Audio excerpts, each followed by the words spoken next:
കാറ്റേ കാറ്റേ ചേലിലൊരു പാട്ടെനിക്ക് തന്നേ പോരെമ്മാടിക്കാറ്റേ.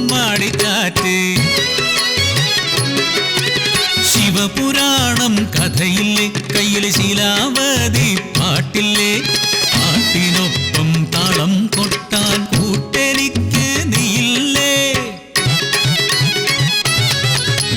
കണ്ടാലറയ്ക്കുന്ന രൂപം, മൂക്കിന്റെ തുമ്പത്ത് കോപം, ഉഗ്രശ്രവസ്സെന്ന മാമുനിക്ക് കൂട്ടിനൊരു മാറാരോഗം.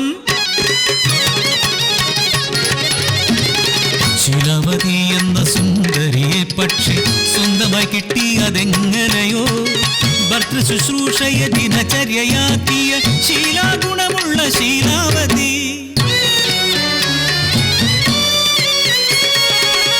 മാമുനിക്കിലയിൽ വിളമ്പുന്ന ചോറിൽ കുഷ്ഠരോഗത്തിന്റെ ബാക്കിപത്രം പോൽ ചോരയും മാംസവും ഇറ്റു വീഴും. അറ്റവിരൽ മാറ്റിയവൾ ബാക്കിയുണ്ണും.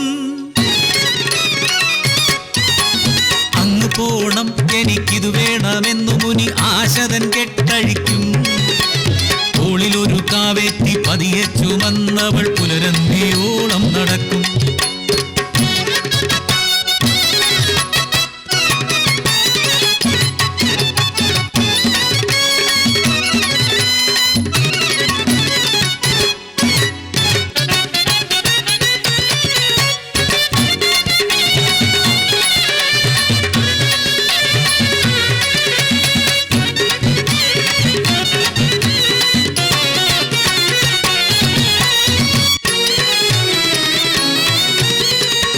ഒരു മാളികയിൽ നിന്നൊഴുകിയെത്തുന്ന മലിനജലത്തിൽ ചവിട്ടാതെ ഏറെ പണിപ്പെട്ടവൾ നടക്കുമ്പോൾ മാമുനി ചോദിച്ചറിഞ്ഞു കാര്യം.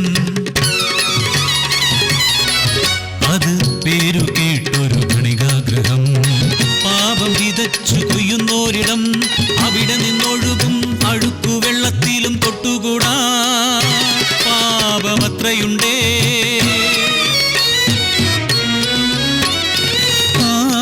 പൂവമ്പു കയ്യിലും കണ്ണിലും കരുതിയ ഗണികയെ കാണാൻ കൊതി. പാപം മഹാപാപമെങ്കിലും പതിയുടെ ഇച്ഛ നിറവേറ്റുന്നു ശീലാവതി. നെറികെട്ട പതിയുടെ പാതിരക്കൂത്തിന് കാവലിരിക്കുന്ന ധർമ്മപത്നി. ശൂലമുനയിൽ തപം ചെയ്യുന്ന ദീർഘതമസെന്ന മുനി തപം ചെയ്യും വരം. പതിയെയും തോളേറ്റി കാടിന്നിരുണ്ടൊര വഴി താണ്ടി മടങ്ങുന്നു ശീലാവതി. അറിയാതെ കാവുന്നു മേനിയിൽ തട്ടി ശൂലമുന തന്നിൽ പിടഞ്ഞു മുനി. എന്റെ ഈ നോവിനു കാരണമേതൊരാൾ, നാളെ സൂര്യോദയത്തിൽ അവനു മൃത്യു. തമസിന്റെ ശാപോക്തി കേട്ടു നടുങ്ങുന്നു സാധ്വിയാം ശീലാവതി. പാതിവൃത്യത്തിന്റെ തീച്ചൂളതൻ ചൂടിൽ മറുവാക്കുരച്ചു മനസ്വിനിയാൾ. നാളെ സൂര്യോദയത്തിൽ പതി മരിച്ചിടുമെന്നാൽ ഉദിക്കാതിരിക്കട്ടെ നാളെ സൂര്യൻ.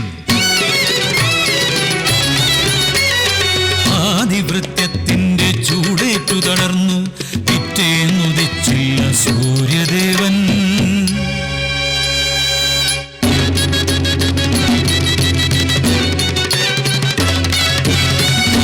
ചക്രത്തെയും വിരൽ തുമ്പിൽ നിർത്തിടും ശക്തിയാണീ പാതിവൃത്യശക്തി.